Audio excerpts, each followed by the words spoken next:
नमस्कार, आप देख रहे हैं भारत समाचार और आपके साथ मैं हूं शरीन। 2019 के चुनाव में राजनीतिक माहौल में एक्शन, इमोशन, ड्रामा और सटायर सब दिख रहा है। तो चुनावी बयानबाजी के चटकारे हमारे दर्शक भी लगा सके, इसे ध्यान में रखकर हम आपके लिए कुछ ऐसी ही चौकस खबरें लेकर हाजिर हैं। तो चलिए आपको लेकर चलते हैं चुनाव की चौकस खबरों के सियासी सफर पर।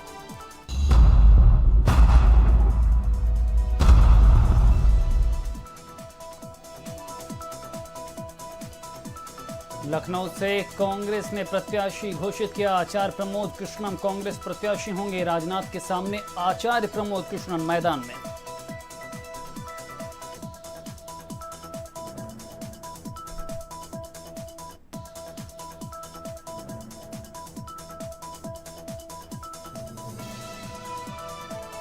लखनऊ से सपा प्रत्याशी होंगी पूनम सिन्हा। पूनम सिन्हा ने समाजवादी पार्टी ज्वाइन की है। डिंपल यादव की उपस्थिति में सपा ज्वाइन की पूनम सिन्हा ने। शत्रुघ्न सिन्हा की पत्नी है पूनम सिन्हा। अखिलेश यादव ने पूनम महाजन के सपा में शामिल होने पर बधाई। मैं बधाई देना चाहता हूं पूनम जी को कि उन्होंने समाजवादी पार्टी की सदस्यता ली है। और अच्छा ये है कि डिंपल सांसद जो खुद चुनाव में लड़ रही हैं, उन्होंने सदस्यता दिलाई है। हमें उम्मीद है कि पार्टी की नीतियों को और कार्यक्रमों को आगे बढ़ाएंगे। फतेहपुर में गेहूं के खेत में पहुंची साध्वी निरंजन ज्योति। महादेवपुर में गेहूं काटकर ग्रामीणों से मांगा समर्थन।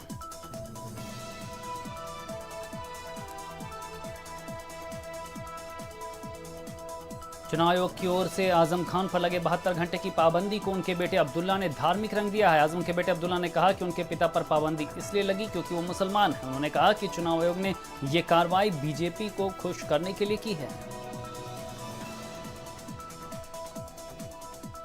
आपने बैन कर दिया सिर्फ इसलिए क्योंकि आजम खान मुसलमान थे, क्योंकि आजम खान को भारतीय जनता पार्टी को खुश करने के लिए आजम खान को बैन करना बहुत ज़रूरी था, क्योंकि योगी आदित्यनाथ साहब को बैन किया था इसलिए ताकि ऐसा न लगे कि भारतीय जनता पार्टी के खिलाफ कोई कार्रवाई कर दी और भारतीय जनता पार्टी के आला नेता नाराज ना हो जाएं, इसलिए आजम खान को भी बैन कर दिया। आगरा में गठबंधन की रैली में मायावती के भतीजे आकाश आनंद ने महागठबंधन की रैली को संबोधित किया। मायावती पर चुनाव आयोग के बैन लगाने के बाद आकाश आनंद ने रैली को संबोधित किया और आगरा से गठबंधन के प्रत्याशी के लिए वोट मांगे।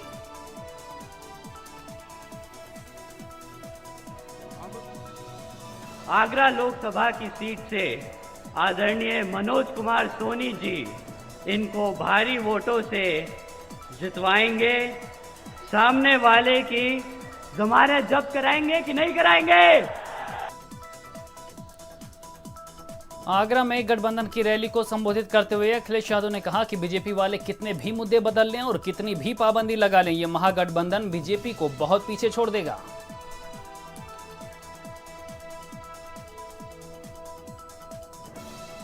कितना भी मुद्दे बदल लें और कितनी भी पाबंदी लगा लें,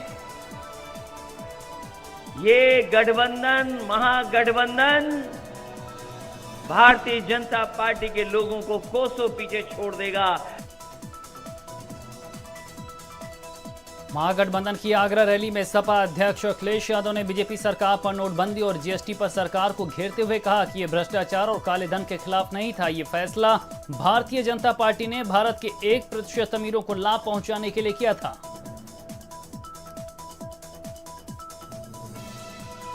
नोटबंदी, जीएसटी, भ्रष्टाचार और काले धन वापसी के लिए नहीं था।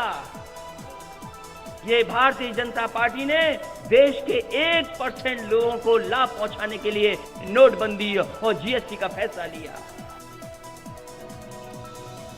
लोकसभा चुनाव के बीच विवादास्पद बयानों को लेकर चुनाव आयोग की सख्ती के बावजूद रैलियों में नेताओं के विवादित बयानों का सिलसिला जारी है। अब कांग्रेस नेता और पूर्व क्रिकेटर नवजोत सिंह सिद्धू ने बिहार के कटिहार में विवादित बयान दिया है। सिद्धू ने जनसभा में मुस्लिम समुदाय से एकजुट होकर कांग्रेस के पक्ष में मतदान करने की अपील की है। 64% आपकी आबादी है, माइनॉरिटी मेजॉरिटी में है यहाँ पे। यदि तुम इकट्ठे हुए और इकट्ठे होके एकजुट होके वोट डाला तो सब उलट जाएंगे, मोदी सुलट जाएगा। लखनऊ लोकसभा सीट से नामांकन करने के लिए राजनाथ सिंह ने बीजेपी ऑफिस से कलेक्ट्रेट तक निकाला रोड शो में दिखा भारी जन समर्थन।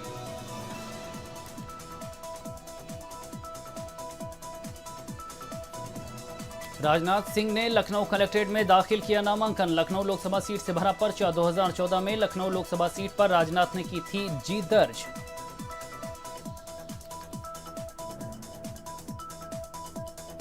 भाजपा की सहयोगी पार्टी सुहेलदेव भारतीय समाज पार्टी के अध्यक्ष और उत्तर प्रदेश सरकार के मंत्री ओम प्रकाश राजभर अकेले लड़ेंगे लोकसभा का चुनाव। ओम प्रकाश राजभर ने कहा कि उनकी पार्टी उत्तर प्रदेश में 39 सीटों पर अकेले चुनाव लड़ेगी और ये उनका आखिरी फैसला है।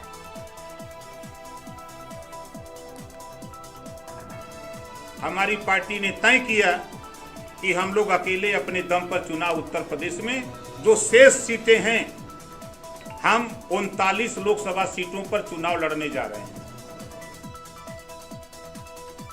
बीजेपी की सहयोगी पार्टी सुहेलदेव भारतीय समाज पार्टी के अध्यक्ष और उत्तर प्रदेश सरकार के मंत्री ओम प्रकाश राजभर ने कहा कि मैं अपना इस्तीफा जेब में लेकर घूमता हूं। मैं और मेरे सहयोगी अपना इस्तीफा लेकर रात 2:30 बजे ही टाइप करा के पहुंचे थे और अपने निजी सचिव से भी कई बार फोन कराया था।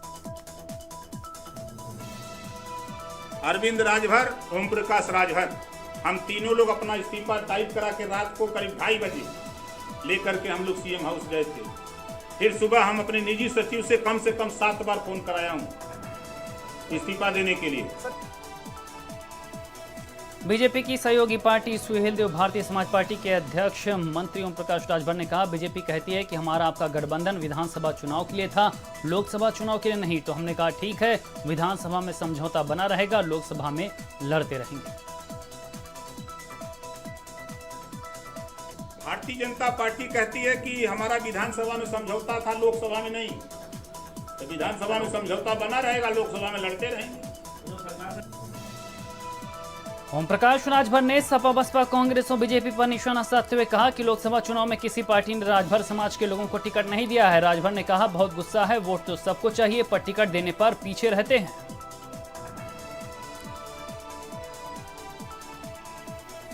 सपा बसपा कांग्रेस और भारतीय जनता पार्टी, एक भी टिकट किसी पार्टी ने हमारी बिरादरी को नहीं दिया।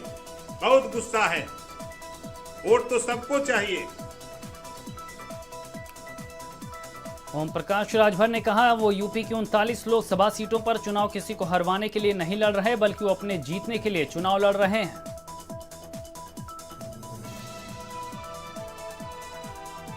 हम किसी को हराने के लिए नहीं लड़ रहे हैं, हम अपने जीतने के लिए लड़ रहे हैं।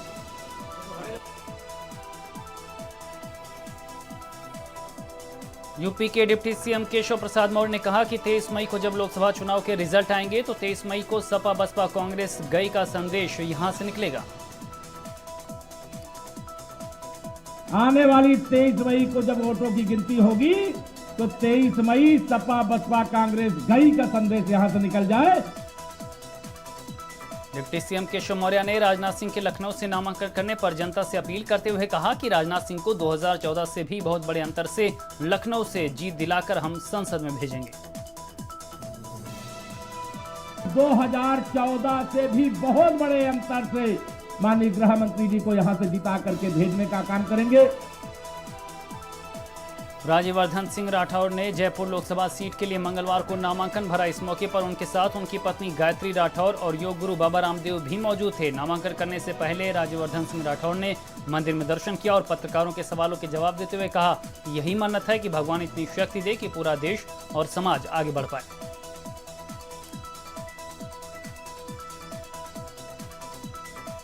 यही आशीर्वाद मांगा कि कोई भी चुनौती हो, कितना भी बड़ा काम हो, भगवान ये शक्ति दे, ताकत दे, सामर्थ्य दे, आशीर्वाद दे कि उसको पूरा कर पाए, ताकि हमारा देश, पूरा समाज, हर व्यक्ति आगे बढ़ पाए। जयपुर में राज्यवर्धन सिंह राठौर के नामांकन में शामिल होने पहुंचे योग गुरु बाबा रामदेव ने कहा कि 2019 में मोदी को वोट इसलिए देना चाहिए क्योंकि मोदी जी के हाथों में देश सुरक्षित है। इस चुनाव में 2019 में मोदी जी को इसलिए मौका देना चाहिए और मोदी जी को संसद में पूर्ण बहुमत के साथ पहुंचाने के लिए राज्यवर्धन राठौर जी को आशीर्वाद इसलिए देना चाहिए कि मोदी जी के हाथों में देश सुरक्षित है। मथुरा में प्रचार के आखिरी दिन बीजेपी ने रोड शो कर अपना शक्ति प्रदर्शन किया और इस रोड शो में मथुरा से बीजेपी सांसद हेमा मालिनी और उनके साथ यूपी के ऊर्जा मंत्री श्रीकांत शर्मा और लक्ष्मी नारायण चौधरी मौजूद रहे।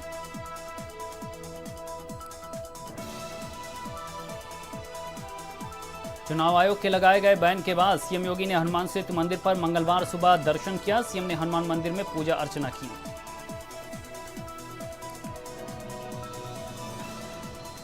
बीजेपी के प्रवक्ता मुख्तार अब्बास नकवी ने जयप्रदा को लेकर दिए गए बयान पर तंज कसते हुए कहा है कि इस तरह महिलाओं के अपमान के लिए प्रयोग किए गए शब्द के कतई स्वीकार नहीं है।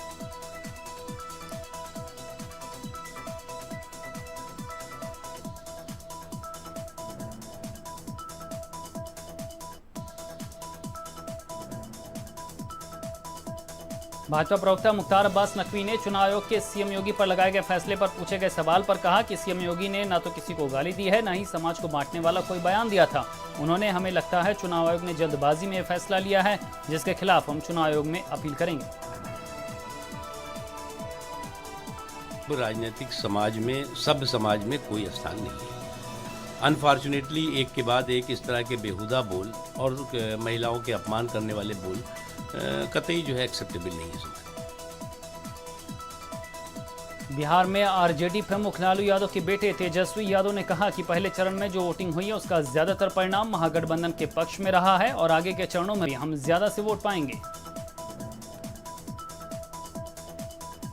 किसी को गाली नहीं दी, समाज के में कोई बिखराव टकराव करने वाला कोई बयान नहीं था उनका। मुझे लगता है कि वो जल्दबाजी में लिया गया ये फैसला। पहला फेज जो गया था महागठबंधन के पक्ष में गया था और धीरे धीरे जो है मजबूती के साथ हम लोग हर चरणबद्ध हम लोग जो है जीतने का काम करेंगे और आगे जो जीत का फासला होगा वो और बढ़ेगा। बिहार में बीजेपी के नेता सुशील मोदी ने राहुल गांधी के सभी मोदी चोर हैं वाले बयान पर कड़ा विरोध दर्ज कराते हुए राहुल गांधी के बयान से मोदी टाइटल वाले करोड़ों लोगों को ठेस पहुंची है, इसलिए मैंने तय किया है कि मैं राहुल गांधी के खिलाफ मानहानि का मुकदमा दर्ज करूंगा। मोदी टाइटल रखने वाले जो करोड़ों लोग हैं उनके भावना को ठेस पहुंची है। बिहार के अंदर भी लाखों लोग हैं जो मोदी टाइटल रखते हैं। मेरा भी टाइटल मोदी है और से मैंने तय किया कि मैं राहुल गांधी पर मानहानि का मुकदमा दायर करूंगा।